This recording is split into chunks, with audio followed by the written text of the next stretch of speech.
On my wife's birthday, I thought I was giving her the world.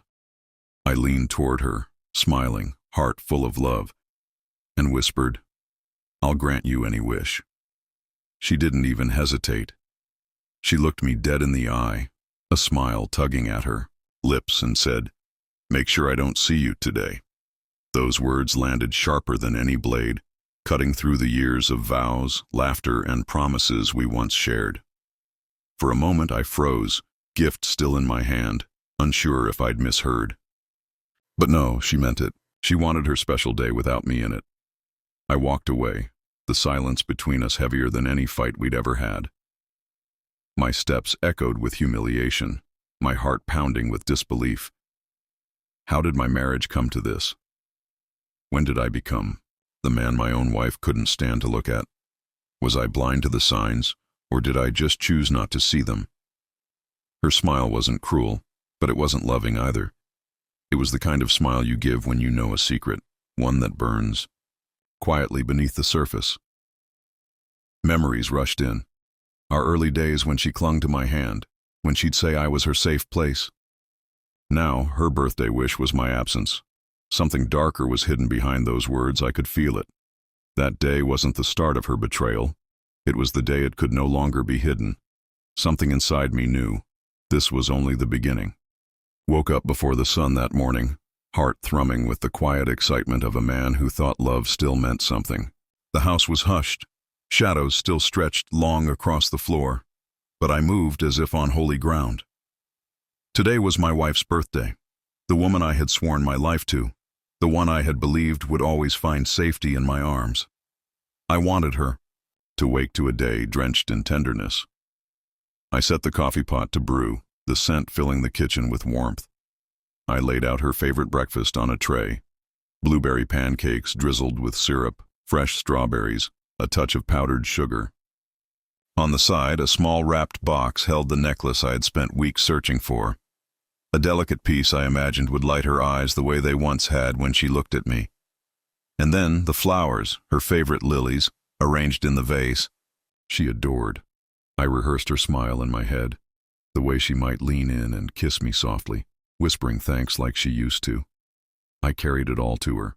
She was awake already, scrolling through her phone, her face illuminated by the cold light of a screen instead of the golden dawn. Still, I smiled, setting the tray down. "Happy birthday, love," I said, my voice lighter than I felt. She glanced up, expression unreadable, and for a fleeting second I caught something there, a flicker I couldn't name. "I'll grant you any wish today," I told her, trying to lace the words with playfulness, to remind her of the man who had once been her best friend. In my head, I pictured her asking for a trip, a dinner at the place where we first fell in love, or maybe just a walk through the park hand in hand. I wanted her to choose something simple, something that might pull us back together. She smiled then, but not the smile I remembered. This one was sharper, thin at the edges, like a secret she wasn't afraid to keep from me anymore. "Make sure I don't see you today," she said. The words struck like thunder inside a quiet church. My throat tightened, my chest caved. I laughed softly, instinctively, because my mind couldn't accept what I'd just heard. "What?" I asked, hoping she'd tease me, say it was a joke. But she didn't. She held her gaze steady, her smile unwavering. "Just don't be here today. That's all I want." Something inside me crumbled. 100 memories collided. Her hand gripping mine when we promised forever. The way she once cried into my chest and said she couldn't imagine a world without me. All of it clashed violently with this moment. She wanted her birthday, her celebration of life, without me in the picture. I swallowed down the storm rising in me. Humiliation, heartbreak, confusion, rage. It all pressed against my ribs, desperate to explode, but I forced it back. I forced a smile instead, the kind of smile men wear when they've been gutted, but still refuse to bleed in front of the knife.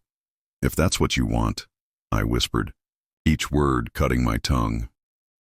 She nodded, already turning back to her phone, dismissing me like a stranger in her house. I stood there, gift still in my hand, breakfast cooling on the tray, my heart pounding in my ears. I turned, my footsteps heavy. against the wooden floor, and walked away. The necklace box dug into my palm, unopened. The lilies drooped under the weight of silence. I left it all behind, carrying nothing but the unbearable truth that on the day she was supposed to feel most loved, her only wish was my absence. I sat in my car that morning, the silence pressing harder than the leather seat beneath me. Her words clung to me like smoke. Don't see me today. I gripped the steering wheel, knuckles white, heart pounding with a rhythm that felt foreign. It should have been a day of celebration, yet I was already mourning something invisible, something that had been dying quietly long before her cruel birthday wish exposed it. Our marriage hadn't always been this way. I still remembered the beginning. Those wild nights when we'd dance barefoot in the kitchen, laughing until we collapsed onto the floor, tangled together like children who thought love was indestructible. She used to look at me as if I was her whole world. Back then, she made me believe I was enough. But somewhere between those promises and today, the thread began to unravel. I couldn't pinpoint the exact moment, but the memories came rushing, in like shards of glass. I remembered the parties, rooms filled with people where I felt invisible, standing at her side as she introduced me with a dismissive shrug. "Oh, he just works in finance," she'd laugh, her tone airy, almost embarrassed. The way her friends smirked like I was less than, cut deeper than I admitted. I would smile, lift my glass, and let her laughter echo louder than my pride. I told myself she didn't mean it. I told myself love was stronger than a few careless words. But it wasn't just at parties. At home, her phone became a stranger. Between us. Late nights, screen lighting up her face while she angled it away from me. Quick swipes when I walked into the room, forced smiles that didn't reach her eyes. When I asked, she'd snap, "Don't be paranoid, it's work." And I, like a fool, believed her. Or maybe I wanted to believe her so badly that I ignored the fire crawling up my spine every time she turned her back to me. My friends saw it long before I admitted it. One night, after she left a dinner early without saying goodbye, a friend pulled me aside. "She treats you like you're lucky to be in the same room with her," he said quietly, pity in his voice. I defended her instantly, anger sharp in my throat. "You don't know her like I do," I snapped. But deep down, a small, painful part of me wondered if maybe they were right. I had carried those small humiliations like stones in my pocket, heavy but hidden. And now, her birthday wish, the wish to erase me from her day, was the avalanche those stones had been waiting for. It wasn't just rejection, it was exposure. A truth I hadn't been ready to face. I thought of walking back. Inside, demanding answers, shattering the fragile facade we'd been living under. But something in me told me to wait, to watch. I turned the key in the ignition, the engine humming to life, but then I glanced back through the window. She was still there, on the edge of the bed, phone in her hand. Her face lit with a smile I hadn't seen in years, not the thin, tired one she offered me, but a genuine, glowing one. Her fingers danced across the screen, quick, eager, alive. My chest tightened as I realized she was happy. Just not with me. I froze, hand on the gear shift, heart pounding as the truth began to surface. Whoever was on the other end of that screen had stolen the smile I'd been chasing for years, and I knew with a cold certainty that her birthday wish wasn't about needing space. It was about someone else filling the space I once held. I drove without knowing where I was going, the city rolling by in a blur of glass and concrete. My chest felt heavy, like someone had tied stones to my ribs and thrown me into deep water. Her words, her smile, that secret text, they looped in my mind like a broken record. I tried to tell myself maybe she was just tired of me, maybe she only needed space. But even lies felt fragile now, like thin glass that would shatter if I touched it. I found myself parking outside the old cafe where we first met. The bell above the door chimed as I stepped inside, and the smell of roasted coffee beans hit me with a force I wasn't ready for. I sat at the same corner table we once claimed as ours. Back then, she had leaned across this table, eyes sparkling, laughing at jokes that weren't even funny. She used to stir her latte and tell me secrets like I was the only man alive. Now, The chair across from me was empty. The ghost of her laughter haunted the air. I stirred my coffee out of habit, though I wasn't thirsty, and whispered to myself, "Where did we lose it?" From there, I drove to the park. The bench was still there under the elm tree, worn with age. I sat where we once carved our initials, running my fingers over the faint grooves. We had promised forever here, and for a while I believed her voice when she said we'd grow old together on this very bench. Now all I saw were strangers passing, couples holding hands, love blooming in others while mine rotted quietly beneath the surface. I stared at the initials until my vision blurred, wondering if she'd ever come back here, if she'd even remember. The last stop was the little bookstore downtown.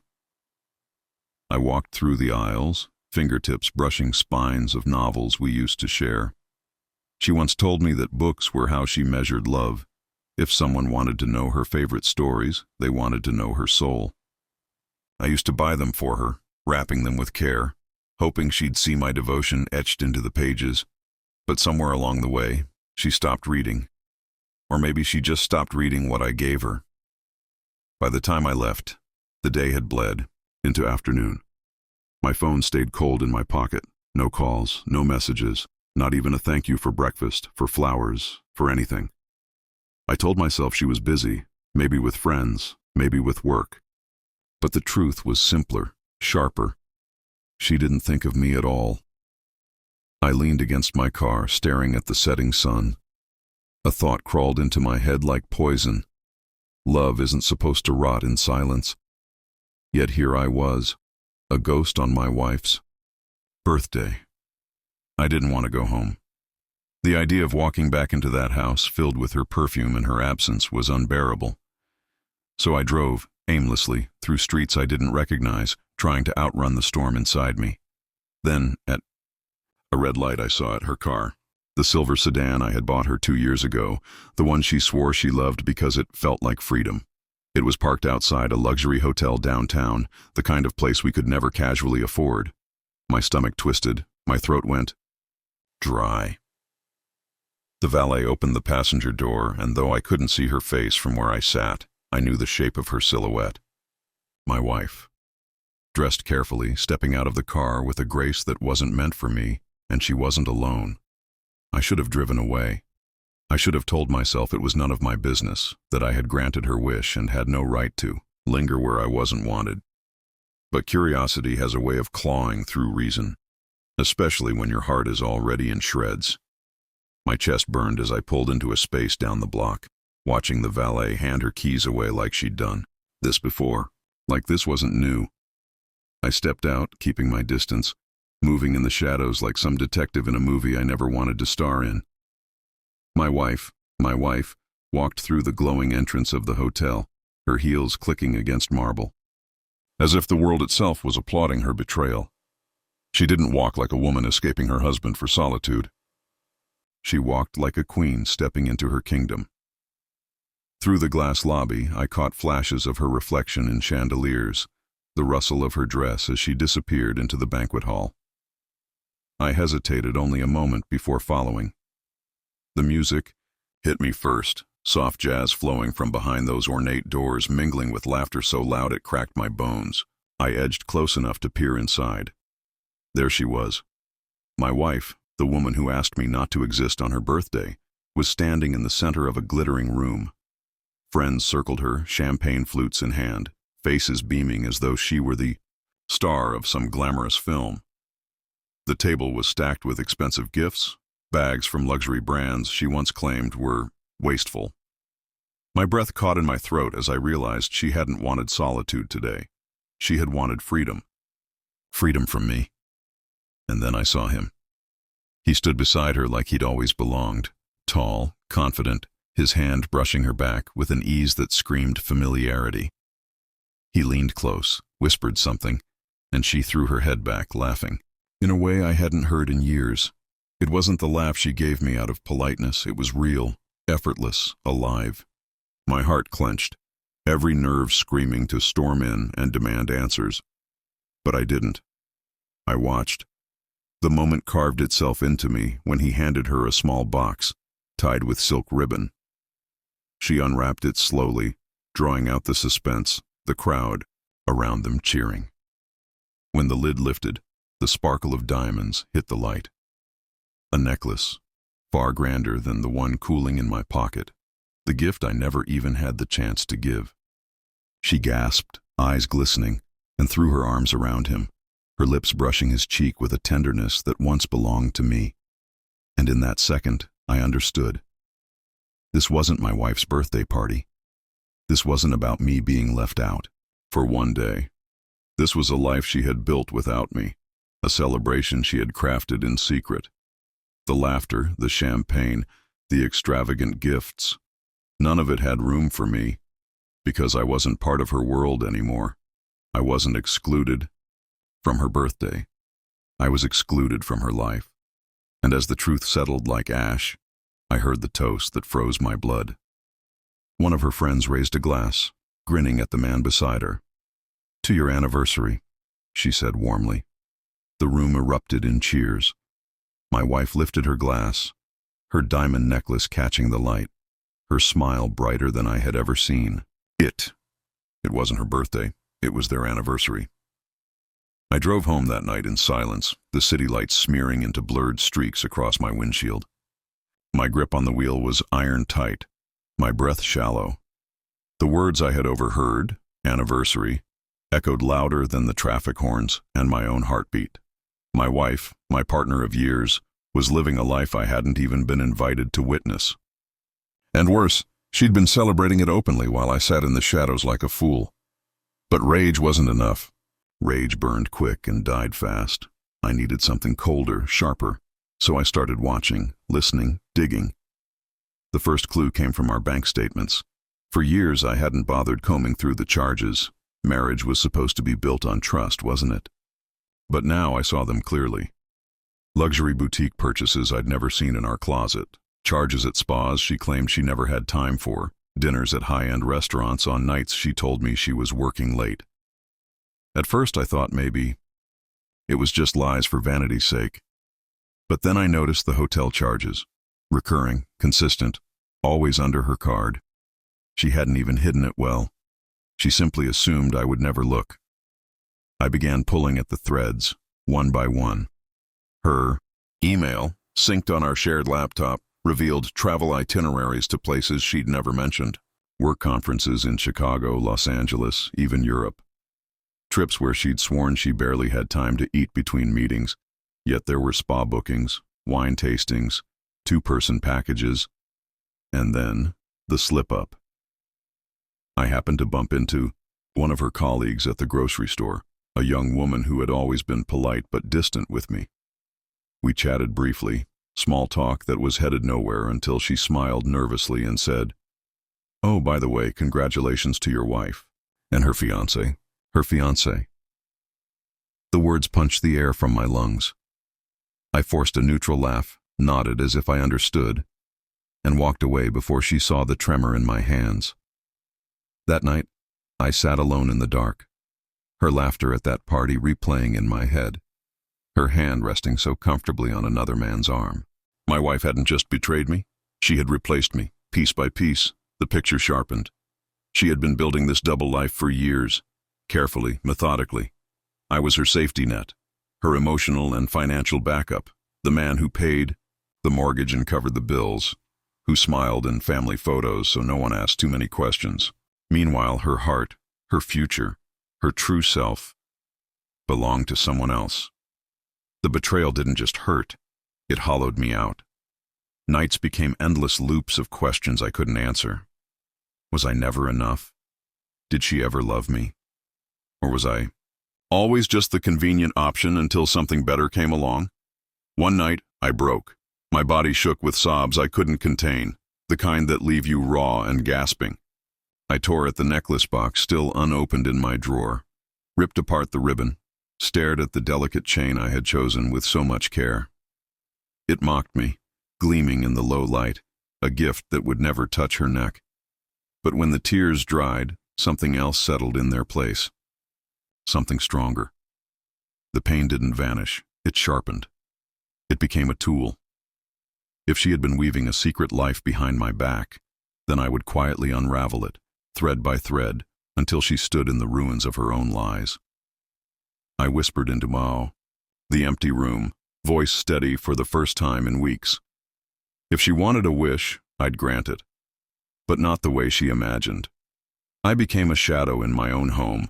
By day, I played the part she wanted, the obedient husband who kept out of her way, the man who granted her cruel birthday wish by making himself invisible.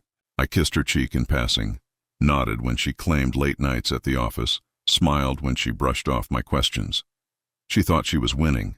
She thought I was broken. And in that assumption, she made her greatest mistake. Because while she laughed in hidden corners, I was building the storm. The first step was money. I logged into our accounts, the same ones I'd built and maintained for years. She had grown accustomed to leaning on them, swiping cards freely, never checking balances. But I knew every password, every detail. Quietly, carefully, I began closing doors she didn't even realize she walked through. Joint accounts were dissolved with quiet efficiency. Cards she relied on were mysteriously declined. My paycheck, once deposited into the account she treated as her playground, was rerouted into a private one under my name alone. Next came protection. I locked down assets she had assumed were hers to touch: the house, the car, even the savings. Bonds she had laughed at when I first invested in them. Every legal thread was rewoven until her grip slipped. By the time she would notice, she'd find herself holding air. But it wasn't just about money. Proof was power. I scoured everything I had access to. Our shared laptop, her cloud backups she had forgotten were synced, the endless stream of receipts and statements she never imagined I'd check. Screenshots piled up. Texts that read like love letters to another man. Confirmations for hotel rooms booked under fake names. Flight details for two. Each file was a nail in the coffin she had built for herself. The hardest part was patience. Every instinct screamed to confront her, to throw the evidence in her face, to shatter the facade once and for all. But I resisted. I smiled when she brushed past me. I poured her wine when she returned home late. I nodded when she mumbled excuses. The act was suffocating, but it was necessary. She had to believe I was still the man she could deceive, still the fool who would never see the truth. Inside I was steel. Each humiliation, each fake smile she threw at me only forged me harder. The silence became my weapon. The absence she craved became her blind spot. And as she grew bolder, lingering on her phone in front of me, wearing new jewelry she didn't bother explaining, I grew calmer. She was writing her own downfall in real time, and I was simply recording it. Friends still saw me as the devoted husband. Family still thought we were stable. She thought she was untouchable. That illusion was her shelter, and I let her keep it. Because illusions collapse harder when they're allowed to grow. Every night, as I lay beside her in bed, listening to the soft chime of her phone lighting up, I felt the storm tightening inside me. Not a chaotic storm, not fury without aim, but a precise, sharpened force waiting for release. She thought my silence meant surrender.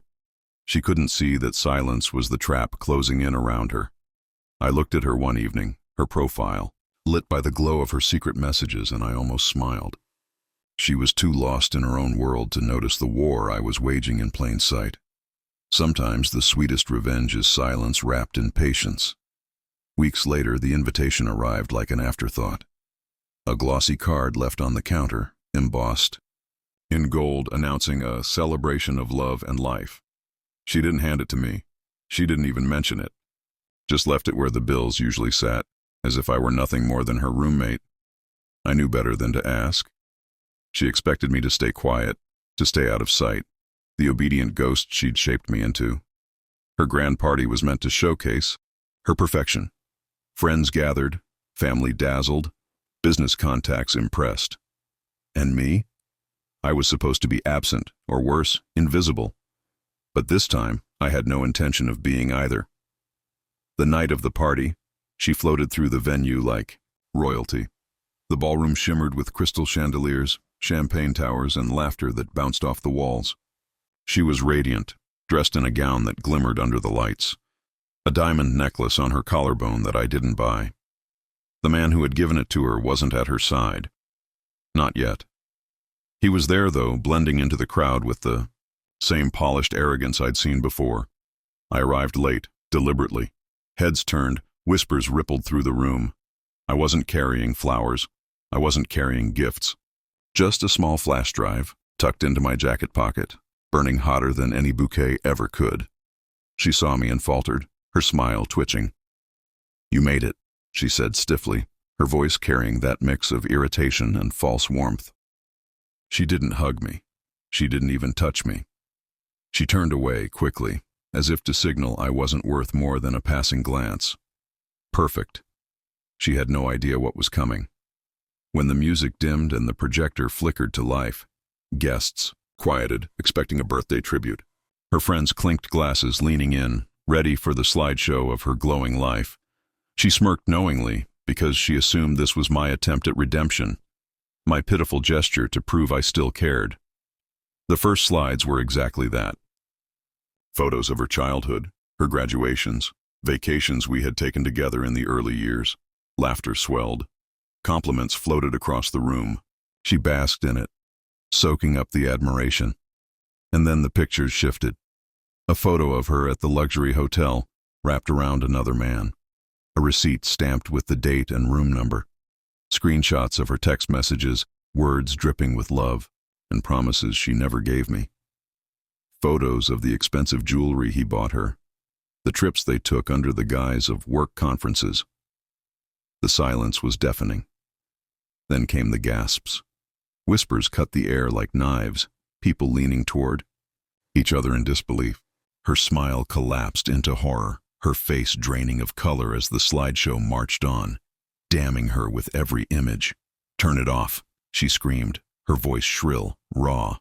She lunged toward the screen, but the images kept coming, relentless, undeniable.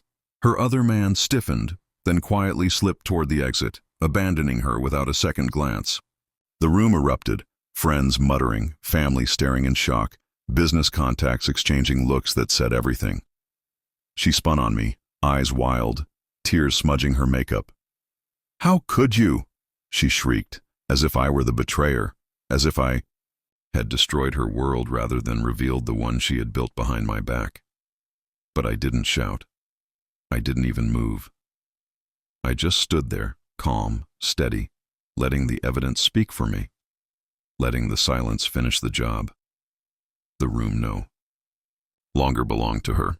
The admiration, the power, the illusion, all of it was gone. Her wish had come true. She would never see me again. The night of her grand party became the night her kingdom crumbled.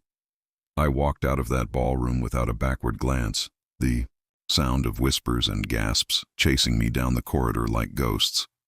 She had screamed, clawed at the screen, begged the projector to stop, but truth has a way of silencing even the loudest lies. By the time I reached the door, her other man was already gone, vanished. The night she had bet everything on didn't even stay long enough to weather her shame. In the weeks that followed, I didn't need to lift a finger. Her empire of illusions collapsed on its own. Friends who once adored her stopped returning her calls. Family who used to marvel at her grace now looked at her with disgust, their trust shattered. Business contacts who once saw her as polished and poised withdrew invitations, unwilling to be tied to scandal. She had built her image on the backs of lies, and now those lies rotted in plain view. I heard about her unraveling in pieces, neighbors whispering that she rarely left the house, mutual friends saying she looked thinner, hollow, eyes ringed, with sleepless regret. Sometimes she drove by my office, sitting in her car outside as if debating whether to come in. She never did. She no longer had the right. As for me, I did not crumble. I poured myself into rebuilding, not out of revenge, but out of necessity.